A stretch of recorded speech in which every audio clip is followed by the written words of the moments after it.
Bonsoir à toutes et à tous et merci de nous accueillir dans vos foyers tous les soirs.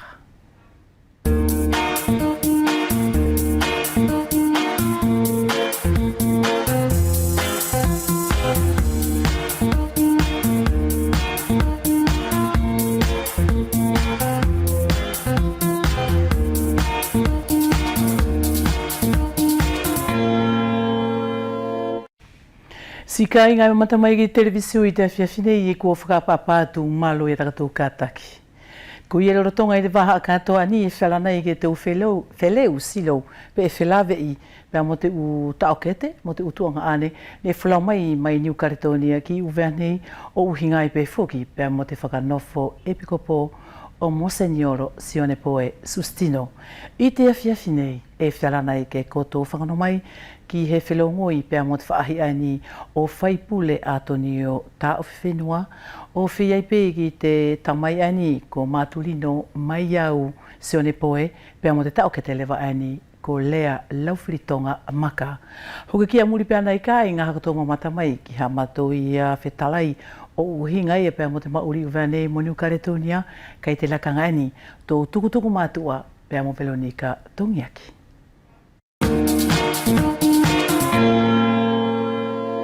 Kai ngai matamai te awhiawhi whakapapatu malo tātou kātaki.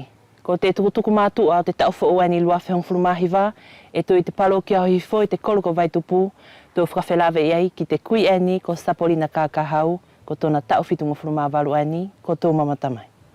Mo o awahi aki pē Sapolina ia te temi whele o tau wai te awhiawhi urua ki pē, e whakamalo ato malo pē whuki a tau kātaki, pēr mo tau tali whakawhainga fua I te whakaawhene e whakahoko mai ki tō loto whare. Mālo la whara, ko te mea le vāne tahe la whara e maua mua, ke whai atu he whakaapa-apa ki ana tō e tōki ai te o whakaapa-apa o te tō whenua. Mai te mamaru whakaariki, mamaru whakarotu, te whakapureanga, pēr mo te tō uparo ki a furi.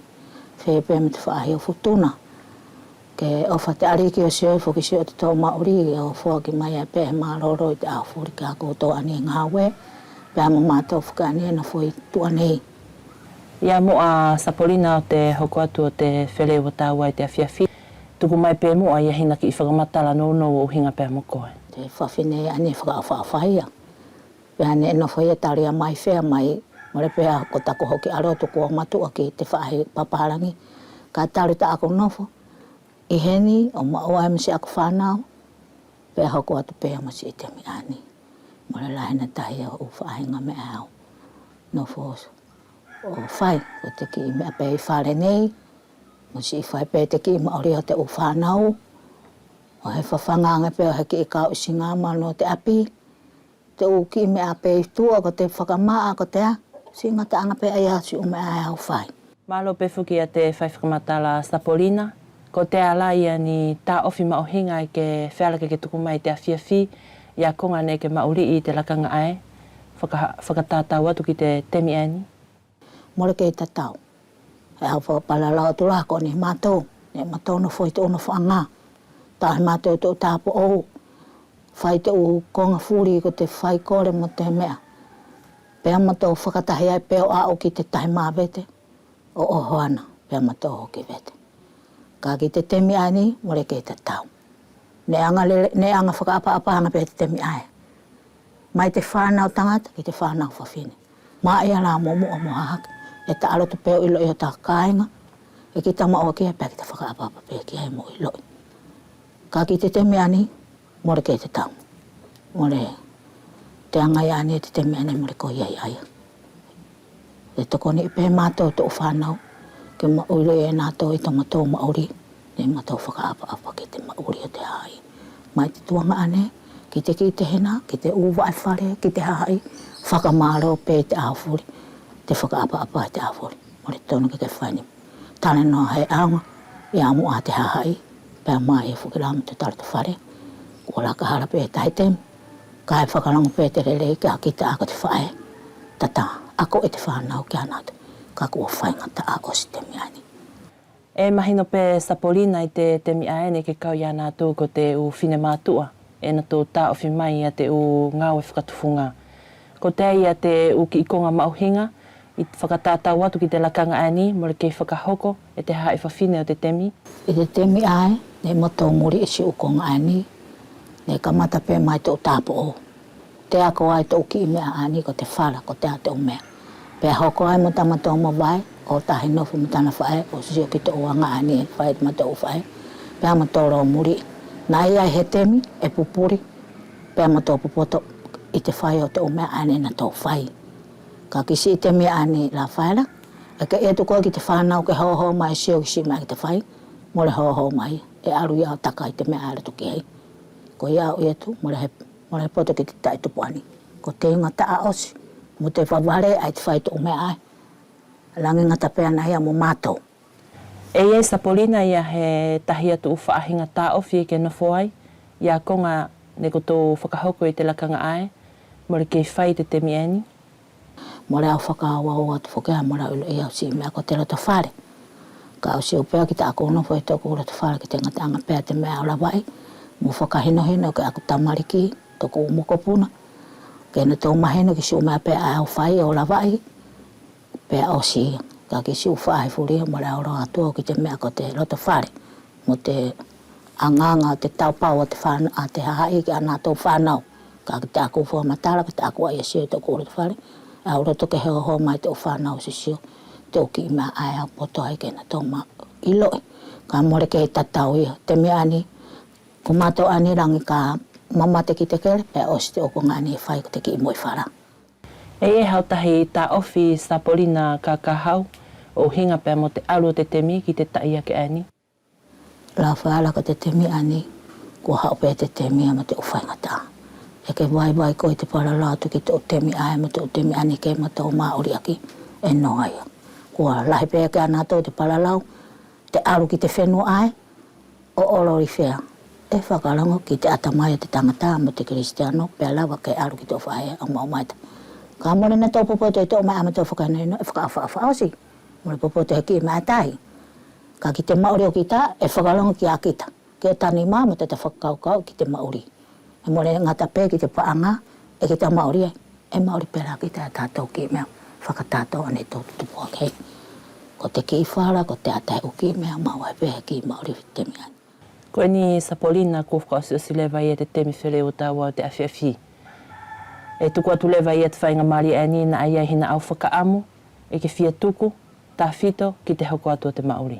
Aoroto pē ki si i nā tau ani, si i temi ani, he kēna tau sisio ke a mātou ani, ne tupua ke o sisio ki tau mea ne mātou whai, pē au whaamuri, he langi le leanga pē. Kai lango whoki la te roto, ka ki te haumuri a te whanau, mori whia whai nā tau ki tau mea mātou koreanga ke nā tau whai o muri si mea pē ane mātou na whai.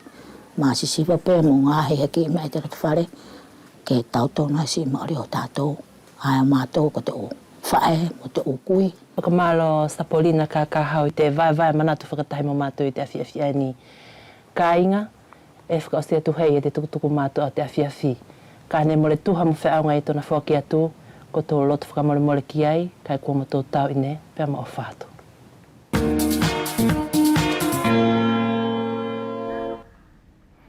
Pe ke si pe ke lahi i te ovi pe ko te mamao ko nai e te uofa te taranoa e ngatoro atu.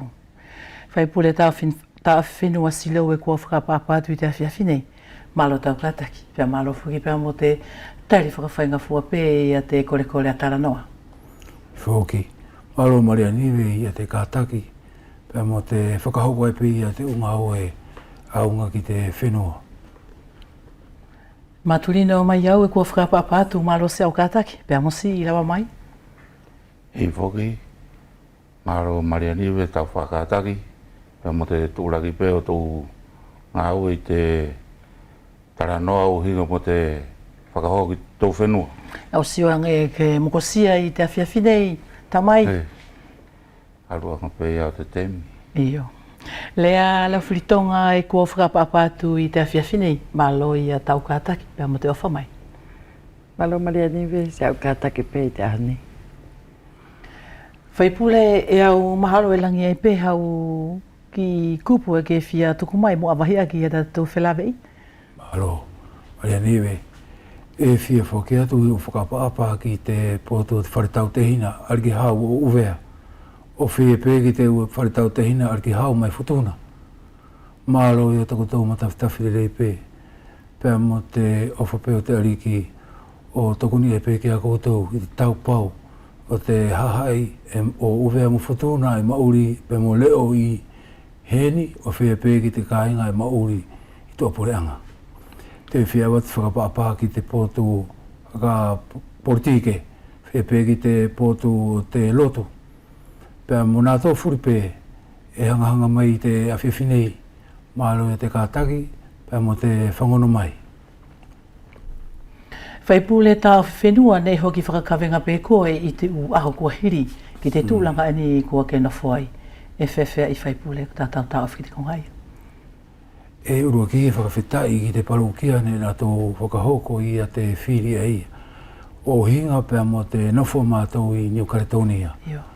Kua manatu e te hahai o te parukia o New Caledonia ke pō ke whakatatau i a te mauri whakawhenua o te nofo a koutou i uvea nei e ko mahino pē ki a mātou, ko ariki hau e lua, pea mo te kau ariki e lua.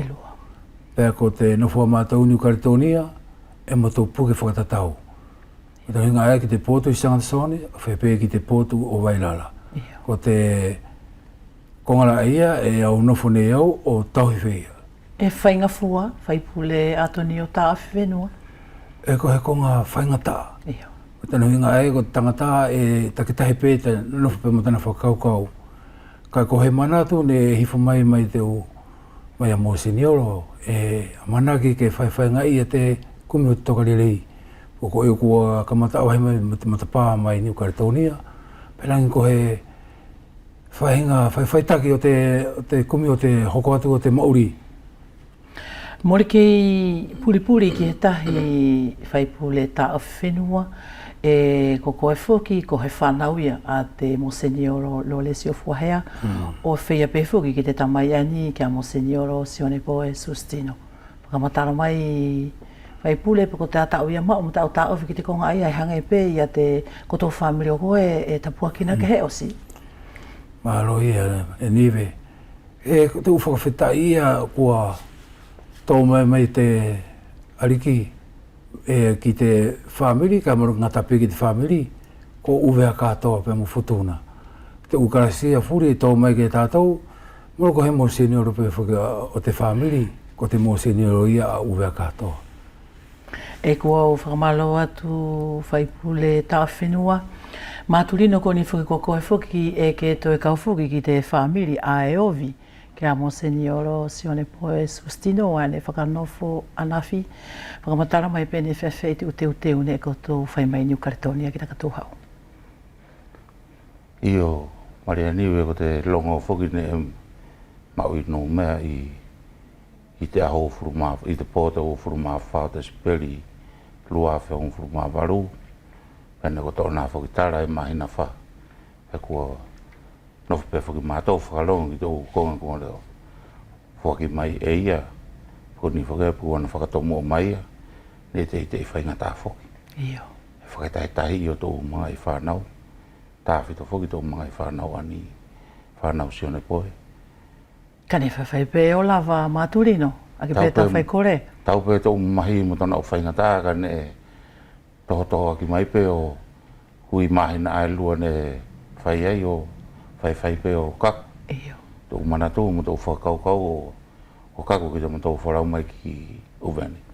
E ke nofa whaki koe i te whamiria o tamai?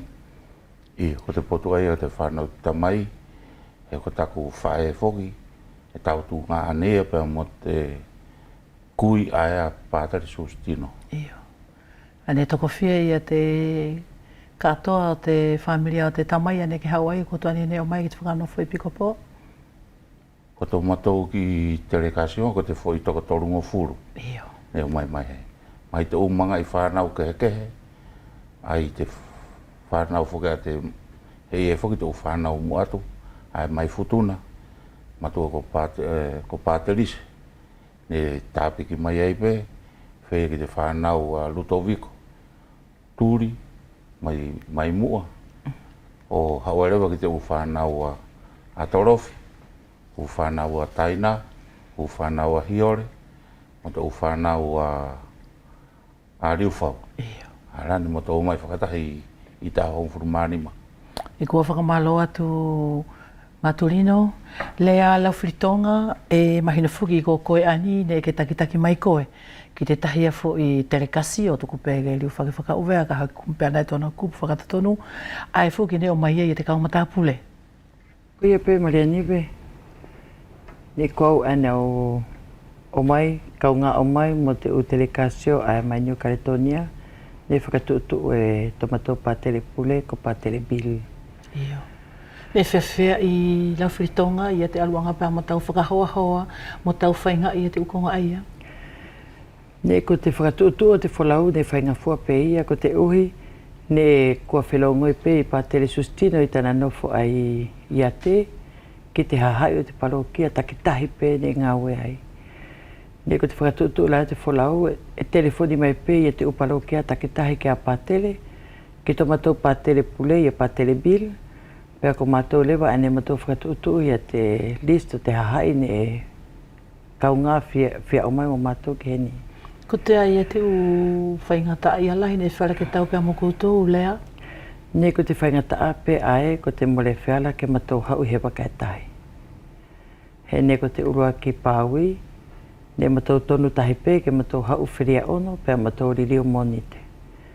Pēr mātou whilongoi mai ki a mo seniolo, pēr whakahamai mo seniolo tana whakaamu ae, ke mātou o mai pē mua ono nofo, o kau ki te teu i o te aho, pēr hiri tana whakanofo pēr whai he misa whakawhetai a te terekasio. E kua u whakamalo atu la whiritonga o tui whia whoki mai lewa ki tō whaahi o koe whaipule tā o whenua. E kua mahino pau ki te kai ngā whaipule ko te fuakawenga, whakawhenua i Caledonia e more tatau au pito pēr mo te fuakawenga whakawhenua i uwani. Ko te ai a tau tā o whihiri ta ue tolu, mo tau tue whoki mai ki uwani ki te whaahi ngā tā whaita ke matou i a te angai whenua, pē ke matou na whapē ki te tau i a whea. Aro e Marianiwe, o inga pēr mo te angai whenua i New Caledonia, e matou whangai pē te whaitaki i o te angai whenua, e ka e matou o pē te siosio mai pē ki te nofo i uwea nei, he mo o pē ki te tō kumi tokoni mai pē, ki te u whaau o te mauri i te whenua ko matou nofo matapuri ai. Ne ko te ai a tau sio whaipule ki te whaitaki lewa o toonga o te misa whakanofo anawhi? E ko he mea ka whiawhia au pītau pe taureka reka au pītau ki te uteu a te kāinga mo te umoranga o hinga pēr mo te misa o whai pē ki te konga te kawa e whakawhiawhia ki te roto mātou ko tāwhitu ki te potu o ku ko ta hoki kau e au ki te konga whia e hoko i uwea nei he kātoanga mo hinga o hinga pēr mo he epikopo. Iyo. I tau whakaamula ai a koe, i tau siola a koe whaipule tā o whenua i a te kautūpuranga anu mea e whiarake na tō tā ofi i a te u toonga, te ukonga ne hoko anawhi. Ko te potu ai a Marianiwe ko he konga whaingata. Me tēnā hinga e ko te nofo i New Caledonia. Ko te tamariki, kua lahi pē te muri i te temi. O lahi pē te whakaunga i te masini mo te konga furi kua haere mai ki mua tana tau si o whoki o te mauri. Ko te whakawhenua, e pē te tamariki i te ke pipiki pē. Pēr mo whainga i te kumi ka he tokosi. Ko he whakaamu pē ke he whai hena ma tau whakakau whakatahi ma tau whakawhenua. Ko o hinga pe whakipungosi i kautūporanga o New Caledonia, ko e whakarako tō sua o hinga pe mo te lea, whakaaru pē te lea ke puri. Iyo i Caledonia. Caledonia. Hangi whakarako au e au whainga e te pē i te whakauvea, ka e tau temi e hangi tōtō, matana hinga whakae, ko te mauria mātou, whakawharing tū mo pe whaki mātou i New Caledonia. Ka e maua i te temi rewani ko whakawenga, ke ako i whoki i a te ukonga furi o hinga pēr mo te angai whenua, pēr tāwhitu i a te lea. Ko tōna lauhinga tonu ke ako ia tātou ia lea I Karitonia. Ko ia Mariani ve e maoia ke ako e na ulongo fuki e te akademi ko langa I uvea nei. Ko he konga mohinga au pito ia te akademi pe ko he konga e whiara ke tokoni ki te na fo mātou ni Karitonia ka e tonu ke whainga I ka pau e whiara I te upure anga ke na tō whakahauko ke ako I te ufare ako e New Karitonia te lea, ko he konga mohinga tokoni ai pē ki te anga I whenua pe mo te mauri whakauvea mo futuna I New Karitonia. E whewhea I whaipule he I e fuki te tahi u hahai fuki e nā tō lau fuki whewea ki e lango takoa e kua laka o siki mua I te aluanga pa amatakoto I a tā ofi a te anga I whenua I Karitonia I a mātou. Whaerewa e riwe mora wha mahino re reiki si I kongarewa aia e tatau pē. Iyo. E kua whakamalo ki tō whaahio e whaipule Maturino. Ni whewhea I a tau maoto o ngā nawhi. Tā whito I te whaahia ni o te misa whakanofo o e pukoposi one poe. Iyo, maro mai e niwe. E ke kau koa? Ko te potu ia ia, ko te potu whakawhiawhia ki tangata. E tō potu ko te mamahi I te sio atu ki te nowhea. Ka e whiawhia te loto he ko te hoko whuki e te mea ki te whamiri I tāwhito. Ko te ukonga I e tāwi mai te tūpurang ki te na tau hiwa tō whakahoko te u ko te tō karise pēr mo te awaka te whara. Ko te anga ke he whukia ki tōna whai heni mo tōna whai Karitonia. I Karitonia. Iyo. E whewhea te whaitaki a koutou I Karitonia, whaipule tā whenua I te awa o te whalawhala? E tatau pēhanga pē ko uvea nei. Iyo. E whai pē a te au mai pē a te whalawhala mo te tangata anu tau aweaki. Iyo. E kua whakamalo atu whaipule tā whenua koutou e whia whoki mai lewa ki tō whaahio ko e lau whiritonga. Ne au seo whuki anawhi ne ke kau whuki pēr mō koe ne ke hakea ke pēr mō te I te rekasio ani a te utuanga ane mo te hina ai mai ia te anawhi ko te aia tana tō tāwhi mo tana tō taratu ki a koe o hinga pēr mō te utu o taonga. Ko te kaumata pule ia ki te ukonga fuli ne mato mauri I. Lolotonga te temi fualoa ne mato nono whai heni o te uteu I a te tōtonga mo seniolo. Whakawhiawhia fuli pēnā tō ki te ukonga na tō mamata ki ai. O hangai lā ko te lau whiritonga. O hangai lā ko te awako te whora he ko New Karitonia ia. Tō sela pēni tamariki ia pe tō e matu he katiko ke awake te whora o hangai pē ko tōna whai mahani a tatou kui. Kai ki tōna whai anā whi ne hu soa mako I soa mako ake te kau tamariki te ala tapu e hangai whukia. E whoou ke anā tō le leiki I, pēr mo le leiki ihi. Iyo. He mole whakaapa ia te awaka te whora. Kai ni ko te konga mauhinga ko te litania ane e hiwa te tau te hina tau pou. Ko te uhi ko te temi aia ne whakahoko ai e sustino ia tana teu whakalau maari e ki te totonga ne kua whiriki ai te atua ke riliu ko he tangata take o te ekresia te tiosesi ai. E au whakamalo atu ki tō whaahio ko e lau whiritonga o te whia whuki mai ki tō poto ko e whaipule tā whenua. E ko te ala ia he whakaamu e whiareka ke whaki mai lewa I te lakangani tā whito pē ia ki te kāhau o te whaitaki e koutou ia tangai whenua tātou I Karitonia. Whakaamu pē niwe ke mo tō poto pē te hoko atu pē ia te whaitaki ko koutou tāwhi uvea nei. Iyo. Pē niwe. Iyo. E whewhea I atu whaahio ko e Maturino mai au o hingala pēr mo te whaitaki au te anga e whenua tātou I tana kahau ko tātou tāwhi ki tō hinga tamai. Maro e Mariani we ko te whakaamu pē te loto ia ke hoko atu whoki. Pēr ke mahino whoki tātou whanau ki tōna whai. Ko te mai ea ulo iau, o se pēr nai te taitupu ia ni, pēr ngari pūri hai tā whito I New Karitonia. Ko o te taia ke ani e hau I muri a mātou, ua whakaapepe te tonu whakaau.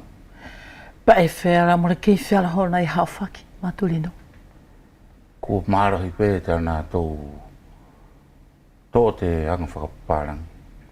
Io. Ka ko te anga e whenua whuke a tātou, mau whuke whakaino hino, pe a koi, tōna ha whahinga whai. Tai tamari ki whuke te minei, kua koe tu whuke ke hau ki he whai hoi umu pe ko te apa. E tahi e hau, tahi he pe horaia. Kui raga au sio whainga tāu ki tōna hoko atu te anga e whenua I no mai te utai tupu ani ka hoko mai.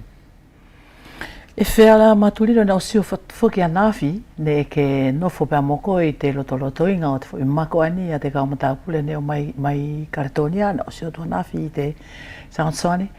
Ne ko tātou sio a koe, ki tana tōra ke lewa o whiriwhaiwa I te marae a tātou. Iyo, ko te mea matalelei whoki te o mai te kaumatapule o fia tāpiki ki tō whaka fia e whai whoki te tō whenua. E anga e whoki matakehe ki ana tō, tō konga e tō whai. Ko tātou whukirai ka tōru whuki tātou, hanga ea mori tō whiaro, ka e fia whuki te loto, he ko e pē, longa pē tō nā tō mori mahino, ki tō konga e tō whai. Ka koe au si atu ki te marae, ko tutu pē mo nā tō whai taki tō soa mako, ko I te mea rai au si o nāwhi. He ko tātou whukia ka ko whai puku te pilui pēr whiora ki lewa tātou. E ko whakamalo atu Matulino e au ilu I lea la fritonga ne e ke mauri pēne e ke tokoni ta whito ki te whaahi ani, te awhio ani o Monsignora Sustino Sione Poe. Ta whito I tona temi ane mauri ia I Karetonia e tona hinga pātere. I tōna temi ane ngā wai ko sopesio, I tō matou palokia ne matou ngā wai whakataipe moia I tana fo I komite paroisial. Ne ko matou ne tokoni ki ai tana o ngā wai furi e whealua ki ai e pāui pe I aia ki te o teleke takitahi o te o palokia a tonu ki ngā wai. Pea ne ko tōna temi ane ngā wai ko sopesio ne ta utoru tako ngā moia. Ai pea hiki le vai au ave ki fisi. E whewhea I a pātele I a Monsignora Sustino Sione Poe tana wanganga mo te hahai. Ko Monsignora Fukia mole ko he tangata ia e palalau ke fualoa. Ko te ngāu e pea atunu ke whai e na tuku mai ke a mātou pe a mātou tona whakahoko. E ke te whiu whuki I te alua tō whakalawelawe he konga. O hange pe ko tamatou whakatutu fulau. E na tuku mai pe a te konga atunu ke whai Pea tonu pege mo tō kumi pule aki ke whakahoko I te konga aia. Ka mole lahini anei palalau na whai mai whakatotonu la ke kehe. Ko te konga pea ko tonu ke whai, pea mo tō kumi he pule aki mo whakahoko tana ngāwe. I tō uhinga ae ko koe ko te whawhine uwea lau whiritonga e ke mauri I Karetonia. E whewhei a tau tō e whuki mai lewa ki tō whenua mo mata ki te mauri te hahai uwea.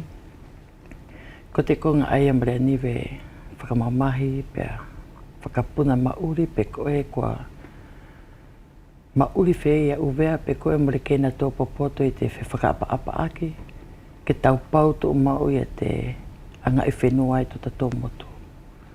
Whakapuna mauri e te pure anga haurua ka ne moto o mai tō mau peki heni pure anga hau tahi pea uwea. Ko ia ae maaku ko te Mori kei popoto pe a mātou a tātou uwea I te whakaapa aki o henga mo te uwhakatutu e whai koutou I uwea ne. Ka whewhei e tau sio ki te whaahinga whaitaki o te anga I whenua? Kei popoto pe ia te whakaapa aki a nātou. Io. Pea mo whakalongo ki te loto te hahai, pe heko te hahai a tonu ke taupau, te hahai a tonu ke hauwhaki, te hahai o te whenua aini. Ko te tangata taki, ko te tangata ai a tonu ke ofa ki tana whenua. Pea mo whakaapa ki te loto te tahi tangata. Ko te ngata anga pe ai au hako sio atu, e whai ngataa o hange ko tona talama e whai pule. Kai mo kai tokoni mai e te lau maare maoni pe ke tui, e awhio te atua o whakalongo mai ko tatou loto, pe e whala noa pe ia, he ko te atua e na whakahoko pe e te konga furi e tau kore ki ai. Ko te aia tau whila whitonga ki te lau ai ko te taitupu pe ko te uki whanau uvea pe e futuna ai maa uri I Karetonia mo ke na tō poto I te paralau se ata tō lea. Ko te konga ia aia marea niwe, whakalongo pere waia ki te maori whakawhamiri I tō tā loto api, mo ka mori ke whaka uvea ke anatou, mo whakamahino ke anatou ia tō uhinga uvea mo futuna, pe a koia peia ai mo le hori ai o na tō loto ki te angai whenua. Pea mo kai ki te whakamamafa whau ke anatou ia te angai whenua, pe a koia a he hengi ai te kautupulanga. Kai mo kai ke whakamahino lelei pe ki te tamasi uvea mo futuna, ia te uhinga o ia I malama nei, pe mo le whea ia ke he tamasi ke mama o I tana angai whenua. E whewhea I whaipule I a tau tā ofia koe o hinga pēr motomoto mauri o mātou I uwe nei? Ai mai niwe. E hangai pē ko konga furi pē ko a watu e whiri I a te mauri o he niwe whaingataa I te matena hinga whuka e kua pure anga haurua. Kei. Nio. E whewhea I whaipule tā o whenua, I te mile wani ko ke nofo ai whaipule, ne ke urua ki na wafuki pēr mo te kawenga ani ko te takahake, pēr ke nofo lewa o whaipule, e whainga fua I a tā wangi ngā ue, e whewhea I tōna whaka alu I ta koto ia mauri ai a koto I Karetonia, ko te ate ngā ue tā whito, e whakatuhatuha ia e te whaipule I New Karetonia, e ta taupe mo uvea nei, pe e ke heange. E ta taupe I a te nofua mātou I New Karetonia, e tonu I te temi ani ke mātou he ne hoki whanofo pēnei au. I tā kuriru atu, e tonu ke te whakatahi e te parokia, ka whaorewa I a te mauri mātou e ne kua whakahatu ana nei, e te tahi a te parokia I New Karetonia. Pea kua tonu rewa I te ke whakaririu I a te upure koro, ane taki rua, taki toru I te mauri a mātou I New Karetonia, o riru pe rewa ko te pure koro e tahi. E tahi. O hangahanga mai pe rewa ki ko te ana ke rewa, ko te mariuma rewa ki uvea, e tu uru atu. E tanu whulewea ke mo tō puke whatatau whulewea e mātou, e tu upure koro e tahi mai no mea, upure koro e lua, pe mo te whaipure e lua I uvea nei.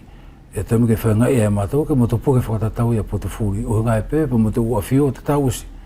Tanu pe ke mo tō puke whakatatau I a potu aia.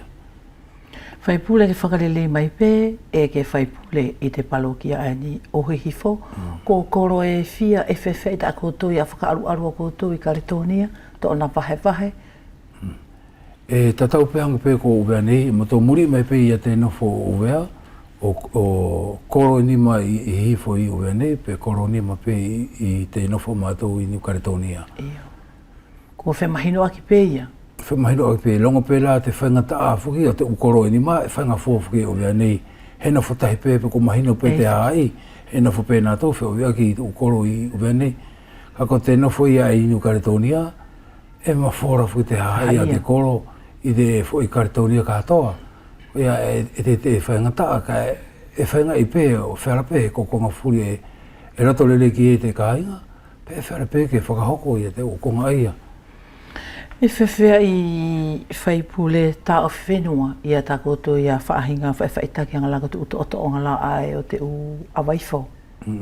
Ai I Karetonia e koutou whakatuhatuha, whakaluaru whewhea I a te konga aia. E au longo pe whuki e te heu aho I a te uto-otaonga o te uawaifo I e tano ki I tō hala. Ia ko te whaiwhaki ake o whuki au marea niwe ki sau mai si whehui. Ka e moto muri I pe I a te ko te u whaipure, whakawhawhonga whuki o te u whaipure o uvea nei. E tō whakahoko I a te uto-otaonga ai a hunga mo te u awaifo, pēr mo te u pure koro. E longo pe la te u Tō kai whainga I pe o whakahoko I a te tōtonga aia. Whaipule tā o whenua e whewhe I lewa I a koia pēr moto u te hina whaipule I heni e koto whelongoi ki te whakaru alua te ungawe, tā whituwhukila ki te tauhi a tatatuanga e whenua ke no fotu mo I tona laini totonu? Iyo. Wahi ai a mane niwe kei whaiwhanga e pehanga peko te poto ne au I atua nei e kei au fo pe kei au whaiwhanga I pe ia te ukonga ai a kua kamata tawha pe te ara ki te u tau te hina whaipure mauri uwea nei pe mo whao mo mahari e pe ia te heki kātawa lelei a taku no fo kei whaiwhanga I pe. Ia. Ia whakamalo atu whaipule tā whenua. Matulino e au te whiawhoki mai lewa ki tō potuani o koe e whewha e tau ia siwa koe ki te whaahinga whakaru arula. Ngala ko te potuani ko mapara lau ki e pēm whaipule tā whenua. Tā whitu ki te whakaru aru ia tako tō ia parokia ko tō ai hifo I New Caledonia ki te tānaki o te kakai ki te whakamaino hinoan ki ana tu e te whakaru aru o te anga e whenua ngai ko veni. Maroi. O te konga whakati hua ka whai mai. Mora I au whakapo uri pe mora au marama ki ai. E re pe tāku taratu te koi whakanga tonu. E mōni whukia e au muri I pe au tanga I whenua. Ka ko te ui whukia kau tāpiki ki e whahai. E whukilato mato whenua. O mauwhei. Mauwhei. Ko te taru e mai ana whea mora. Mora au reo te whukinau si I whakatukutua whaipore tāu whenua I te minei. Ko te potu e au siwa e whainga tā whoki. Pe whea whoki te whakamaloro whuki nātou kua nofu mo te ukawengai a mai te mia whea. Ka e na whainga e whoki hona te minei. Ko te potu whuki ai a more. Au le whoki hana e mo whoki whainga I te kongai ke whakaluaru whoki e kua rata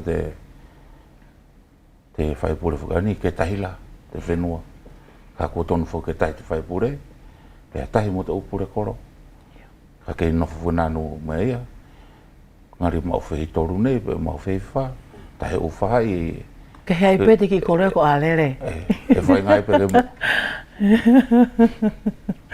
E kua whakamalo atu Matulino, ko te atau tā o whilau whiritonga ki te kongaini, kua matou petalai ki ai te awhiawhinei. Maria niwe ko te konga aini e ko he konga mauhinga ia. Tā whito kia matou tupulanga. He ko te whaipure atonio ne matou mauri tahi pe tō mau talu mai au maharo ko mau aini. Talu mai te ririki ma ta mawhemuri ake pe a mamatua. Tali whatongi au au mai ki te temi ani. Pe au whiawhia au he whainga I whuki e whaipure ke na mau ia te ulea whaka apa furi e tonu ke na mau mo whai aki a tana ngāwai. Mo whakahoko aki a tana taupau ki tana haha New Caledonia. Ko ia ae Maria niwe e ko he amanaki lele ia ki te kahau. Hana whainga I ke taupau ki Sangatsoane, taupau ki whitunga mamai. Ke he peia ke na mau ni hahai ke na tō te keni. Lelei ke na tō te keni te mooni. Pea mo muri ki tana ofa ki tana hahai. He whi mahino aki pe mātou. Iyo. Ko te konga ai ne mole whi mahino aki ai. He ko te kauhihifo whuke ane no nofo I he. E mole whilongo ia mo te kauhihifo ane nofo I he. Ka kua na whainga ia e ia. Ke matou whakatahi. Hanga lako tako tō wholau mai ani. Oi. Ka ko te wholau mai whuke ani ne o mai whakawhamiri mātou. Ne hau whaipure ia mātou. Whakatere kāsio ia pātere bil. Ne mole he wholau whakahihifo ne hau. Ko te wholau whakawhamiri pe. Ka ne hu mai e pat ia whaipure. I te whamiri o pātere sustino ai te ekeresia. Ia. Kai ko te konga ai au whiawhia ki ai ke na lawai. Te tau pau o tana hahai a New Caledonia ke tahi. He ko he whaahinga whakahaha mai pe ki uwea nei. Mure kei mato lele ia I a te nofo whea. E tō whalara pē ki te whai kore ani a Matulino. Whea pe. Whai pule kua tō whia whoki mai pē. Kua tō whia whoki mai pē ki tō whaahi ani o koe. Kua katoa mai pē I a te upoto ani kua paralau mai ki ai lau whiritonga. Ko tōna uhinga e te whakaamulele I a mātou ki te kahau. A ki tau ngāwe. Ko te atau ta ofiki ai faipule ta whenua. Tō hūwhaki pēsi i poto ani ma tō whainga i longo i te uwhainga tā. Whainga tā ia e whera ke ma tō taupea muia. E hūwhaki pē ke lava. Hea ilo i au ko te loto o te kainga e na whainu mea. Kua no tō roto ke tai. Ka ko te whainga tā, i te uwhainga tā. Hanga pē ko te poto ani ko awatu e maturina o hinga pē mo te nafo whakakoro. E takilua, pe takitoru. Kaya kua whaipei e tamato o whelongo e whakakawariki.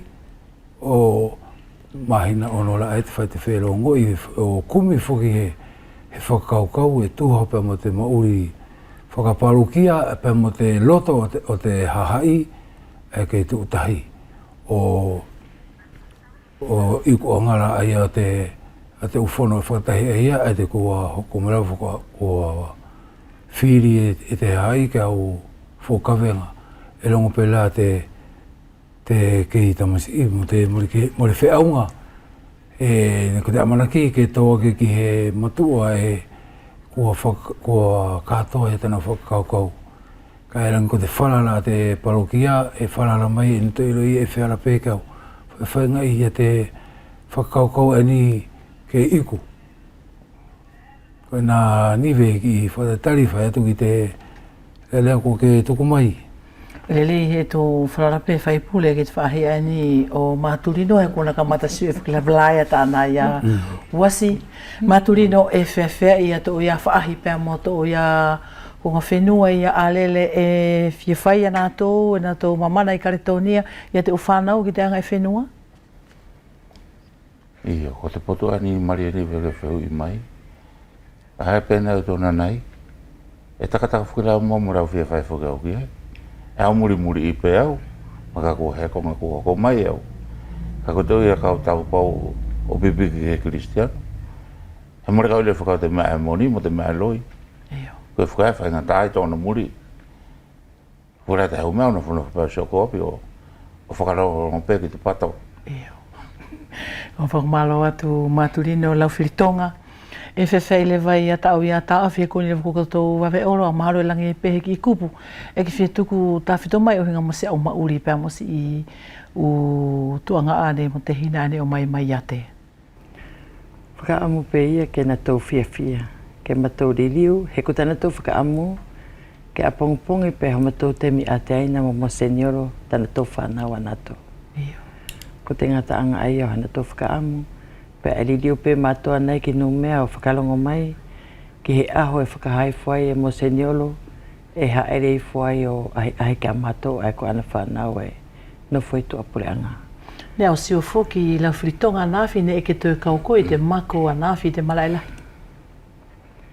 Ko ia pe Marianive, ko te whakawhiawhia pe whakatahi i o te whiawhia o te uloto o te uwhanau ne muri mai a matou mpa telebil ke matou whakahaka mo seniori i te ngataanga o to matou whiawhia.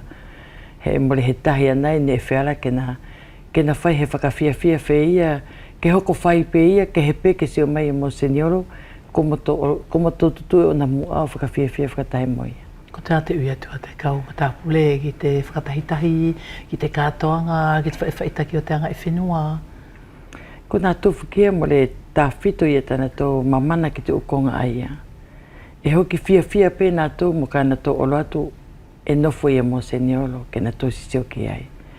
Hei ko te umatanga furi anio uvea ne mo tō olo ki ai. E osi anga pe nā tō whiau mai pe mo le whialai ke mo tō olo ka Monsignoro. Ko nā tō ia ke nā tō whainga i nā tū ki temi si ani ke mo tōna nofo ai heni ke mauho na tō temi whilawe i kokolo mo Monsignoro hange ko tana tō mauri mahani. Iyo. E kua whakamalo atu lau whiritonga whaipule. Ko ni le vai atu whilawe a tātou i te whiawhi e langi kua ke whiupe, ko tana osi la ai. E pe hau toko muri te uhinga ai koko e ko te whaipule e nā takitaki a te palokia o hifo e ke whaki mai i te awhiawhi ani? Whakaamu pe Marianive ke tōre rei pe ia te karsia ani o te aho ani ne tō whakatahi i te epikopo Ke mo tō ririu ki ta mo tō whenua mo tō maori ei. O maori ei pe ia te ukarasi a ia. Mo hoko e pe ia te maori whawhawhani. Ki ko puno pe ia tō ato Mariani me. Pea mo lau pe fuke he kore ke muri e maturino tu mau i a ko e whaipule. Ia pe. Maturino, ko ni lewa foki asi i te mi whelawe e tātou kua osi lewa. E au ilo i e ke katakata pe, ka e malawe pe si o roto, ke fia i te kua whakanofo o Monsignora Sione Po e Sustino, ko te aha o tukumuri po ka whakaamu e ke whaki mai. Io, whakaamu pe te loto e tō mau i nasi furi pe i te awa nāwhi i te utotonga ne whakako ki aia. Pe e uto e kore pe i te kai ngā o uwea pe mo futuna ke hufaki. Ko te whānau. Kana mo e loto e mārohi. O he ata mai whiaunga mō tautaki o te tio se o wea pēa mo futuna. E whawhai e tō whaahi o ko e lawhiritonga? E au te oloi pe ia te uwhaka amu a whaipure pēha mo Maturino o uhinga mo te tauhiovi ai kua whiriwhiri te atua ke nofo taupau i te tio sesi ai. Ke o whai uvea mo futuna ka Monsignor Sustino. Pea ke te o whai Monsignor Sustino ki te u ariki hau o te whenua ani. Ke nā mau ia he atamaire lei. Ke wheala lai he temi ke te mau ia te tokarere i te whenua ani. He ko Monsignor pe mo te atua e wheala ke tokoni mai ki te hoko ato te Maori. Te ngata angala ai a Mariani o he whakaamu o hinga mo te hoko ato te Maori. Whaipule tā whenua e kua whawheta i atu. Malo e se o ofa masi whaahi o Maturino mai au. Le ala whiritonga e kua whakapapatu malo se o koto ofa mai tara noa i te whiawhiani. Ki te hoko atu lewa ko te whiriwhaiva o te whiawhi ko te me whakapalo ki au hihifo i te taulua whemaona. A matamai.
Ko te kumi Pākita ofi o te awhiawhi nei, ko te whakawhiawhia kumi tokoni ki Asia, ko te tau Luafe Manima.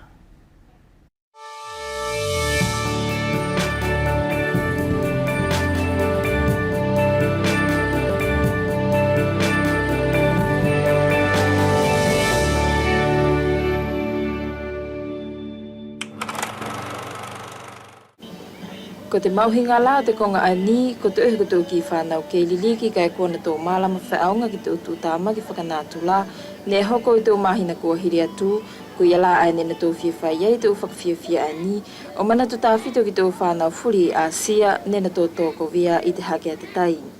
Ne lahi e tō ki whahinga ngau i pēr mata ume e nena tō teu teui, ne whiawhia i atana tō umatu a, pēr mana tō puna mauri ki tō konga whaou, e whai atana tō whanau.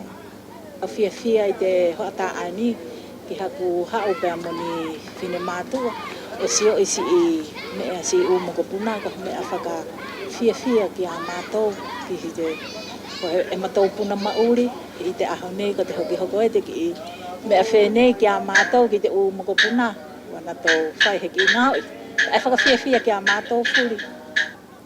Ko te malolo anga ani ne whai i mata utu e te kautahi ani ates lortonga i te malolo ako ne tō lele fuki, tā whito ki tō ki whanau ne nono whai. Ki te umatu o mau whanau, ko te tahi aia whahinga ako e whaki ki tana tō u whanau. Ko tana tō e whaetongi te re i te o mai o taku u whanau ki te koloni, ko te uhi whoki he ko te u whanau e uingata, pēr mo re whiaunga tona tōlangi whakahinohino i roto whare. E o mai o to e ako i nā tō nā ua e te o tangata ani ma te uwha whine ani e nā tō takitaki e nā tō loro tonga te mahina katoa ko i ane au whiawhia i te o mai e taku utamariki o kau i te koloni. Ko te whakaamua te mau whanau ke hoko atu i te whakaukau tō e whaia fuki ki te uki whanau he koe whainga maali e aia ke na tō whilawe iai mohona tō ukau mea who'o. Ki te kautahi ates, e na tō whainga ia nei ke whakatuu ia he u api mālolo whenei i te upalo kia o mua pēr mohe hifo.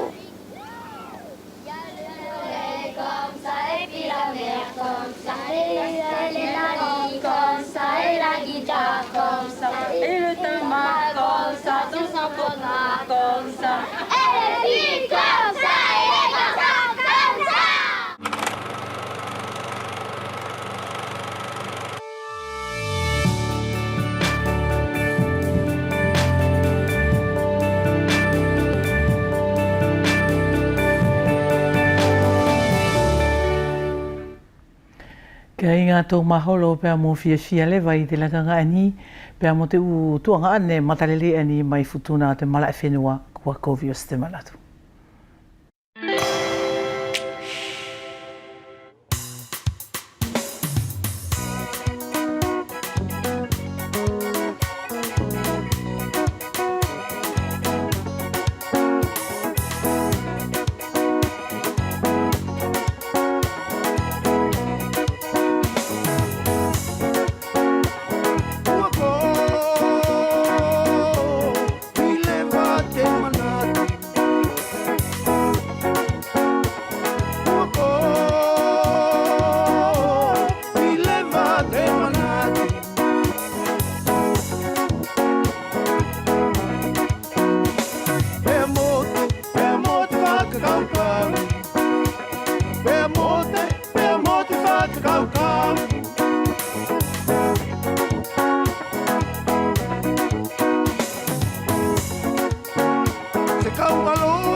koe ni tama.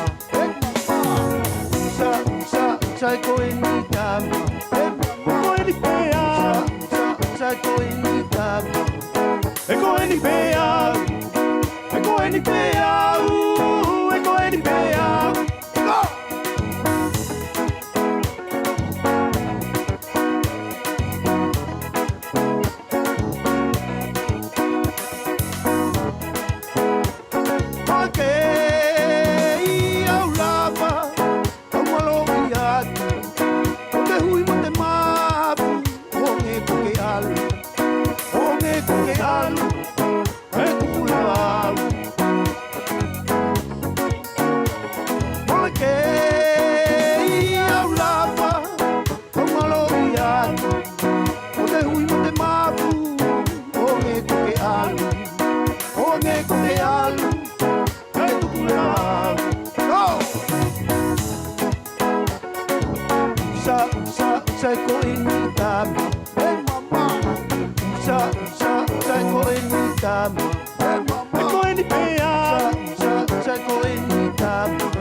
Ainsi s'achève notre émission Talanoa pour ce soir. Merci de votre fidélité. On se donne rendez-vous jeudi soir. Kainga ki te u lea poko te uanga ne he tau. Ne mole tuha mo te amanaki e kua u kore whakamole mole atu. Pea kua u whātu.